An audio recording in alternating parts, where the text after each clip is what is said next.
पहले तो नमस्ते पटना। इस वीडियो को पूरा देखने से पहले हमारे चैनल को सब्सक्राइब जरूर कीजिएगा। का हाल बा? सब ठीक ठाक बानो?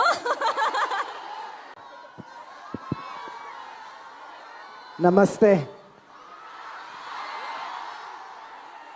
बिहार के पावन धरती को मेरा शत शत प्रणाम।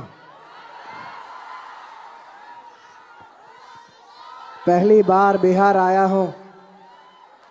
आपका प्यार और आपका स्वागत के लिए बहुत बहुत शुक्रिया। पुष्पा कभी झुकेगा नहीं, लेकिन आज पहली बार आपका प्यार के लिए झुकेगा। Thank you Patna.